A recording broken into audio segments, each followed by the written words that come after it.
Tinawag na magnanakaw si Sandro Marcos. Well, sa expose na nga lang ni Zaldico 4 days ago or few more like a week ago. Was it a week ago though?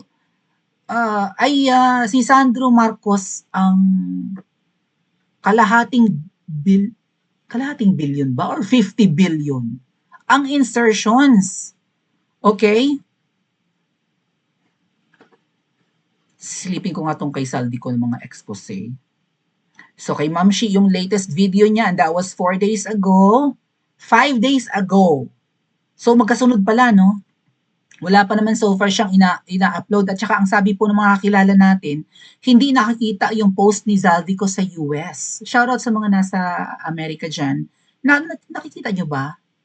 Kasi parang ano daw may mga certain countries na parang bawal or hindi, parang binaban yung post ni Zaldico. Talagang kinacurtail nila ang ano, no? Pinipigil nila yung spread or outbreak nitong mga pasabog ni Zaldico. Listahan ng mga insertion ni Congressman Sandro Marcos sa 2025 GAA. Alam niyo ba yung budget next year na ngayon na pinag-uusapan? May mga insertions pa rin, pasikreto. Ang dami pa ring singit. Hindi talaga sila magbabago mga ate at kuya. Kaya nga sabi ko sa inyo, kung magrarally kayo, tapusin nyo na. Wala nang alisan. Stand off! Hindi stand down. Tanto pati walang alisan hanggat hindi bumababa ang adik, pero pagdating alas 4, alas 5, mag-uuwian kayo, what the heck? Nagsasayang kayo ng pagod. Takot ba kayo? Takot ba yung mga nagrarally ngayon? Ay, mabuti pa kami nung November eh. Shoutout po sa mga nakasama. Alam niyo naman na yan, walang alisan, walang uwian. Hanggang sa dumami. Mag-aantay tayo ng mga kasama, di ba? Gagawa nga tayo ng ano eh, ng news eh. Wala dapat alisan. Dinaig na tayo ng ibang countries in the Southeast at saka yung iba pang mga bansa na nabulgar yung corruption sa lugar nila. Nasipa nila yung mga leader nilang kurakot. Successful ang rally at protest ng mga mas violente nga yung mga rally in Indonesia at kung saan-saan pa. Yung sa Nepal. At sa Pilipinas, tayo ang ano yan tayo ang original, di ba? Peace rally. Nakapagsipa tayo ng dalawang inutil or abusadong leaders. Kung hindi man inutil, abusado. Bakit hindi nagagawa sa pinaka-corrupt? Sa junior.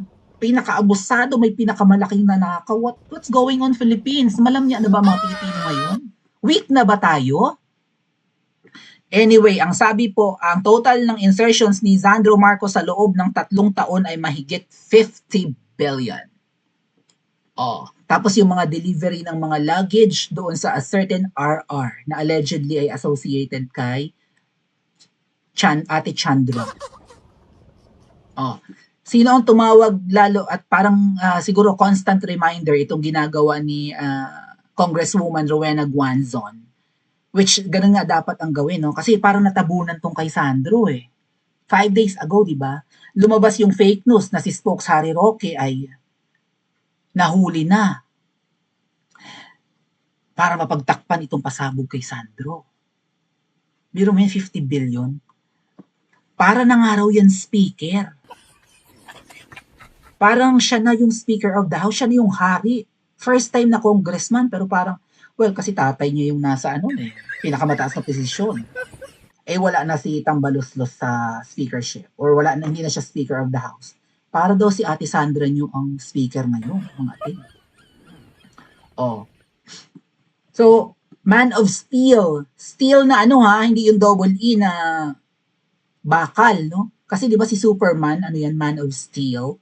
Yung, nilagyan pa ng logo ni Superman yung mga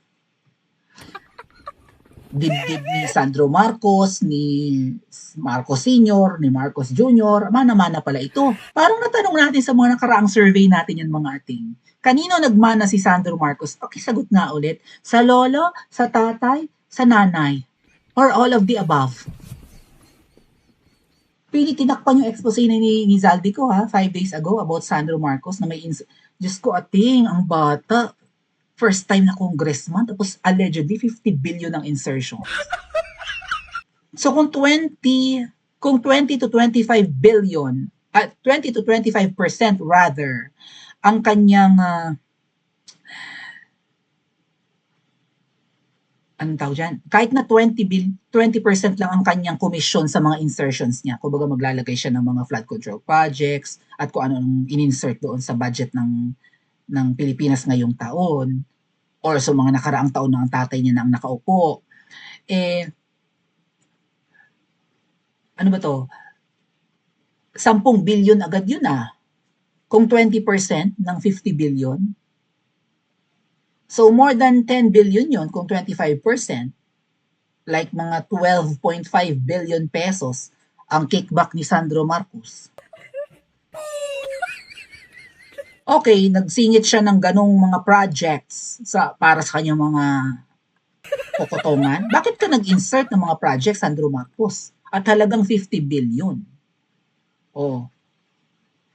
Tapos yung, di ba, hindi nila iniimbestigahan? Nag-imbestiga naman yata sila Papyaw sa Norte. Nag-imbestiga ba sila? Pumunta ba si Magalong doon sa Norte? Inuna nila Davao City. Di ba? Yung baluarte ni Sandro. Sa Norte, Ilocos Norte. Paway.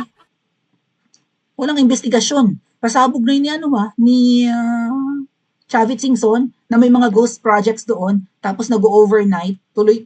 Tuloy-tuloy ang minamadali ang paggawa ng mga flood control at kung ano pa mga proyekto sa Norte.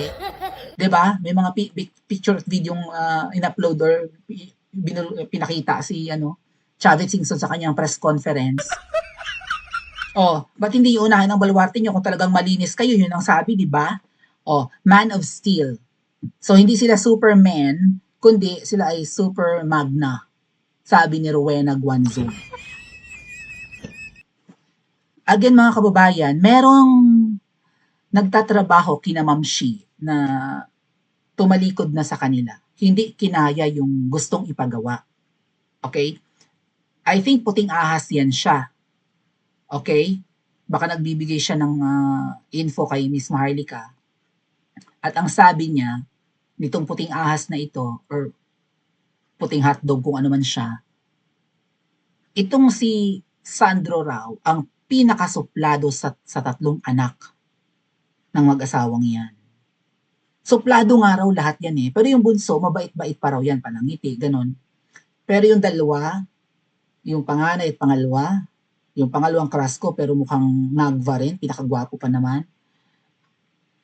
Pinakasuplado daw. Suplado raw yan ang mga anak. Mana sa magulang, suplado at suplada ang mga magulang. Tamo naman yung attitude ng nanay na very New York.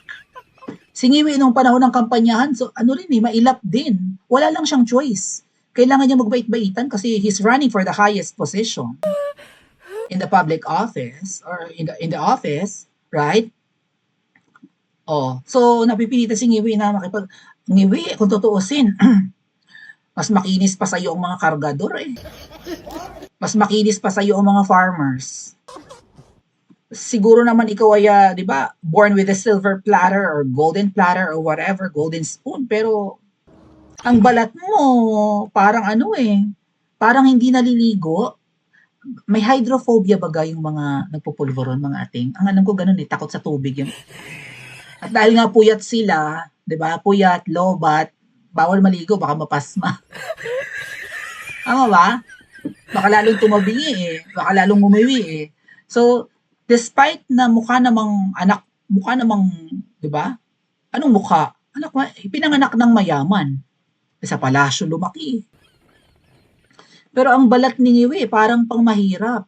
Not because maybe he was born with it, but maybe hindi talaga, wala siyang proper hygiene. Naalala niyo yung si Sandro, nagbeso-beso sa tatay niya. May video niyan, di ba? Pagkatapos magbeso-beso kay Ngiwi, pinunasan niya yung mukha niya, at tinapik niya ng ganun yung pinampunas niya sa mukha niyang tuwalya. Beso-beso. Punas si Ate Sandra, bushk! Nagdabog pang gayon, beso-beso, plastikan. Parang ganun. Caught on cam. So siguro na nagbeso-beso si Sandro kay tatay niya, ay ang baho talaga ng hininga. Dumudugo na nga yung gums Walang right, oral hygiene, proper hygiene. Hindi nagpo-floss, ula-ula lang ang ngipon, puro tartar, minsan may ki-ki pa. Presidente ka, tapos dugyot ka. Ano yung dugyot? Mga ating, hindi nga siya mabango nung nakaharap ko yan nung unang taon pa lang niya sa Kamangyang. Nung ako ay part pa ng ensaymada, Wala kang maaamoy na mabango diyan. Oh, anyway, ayun nga.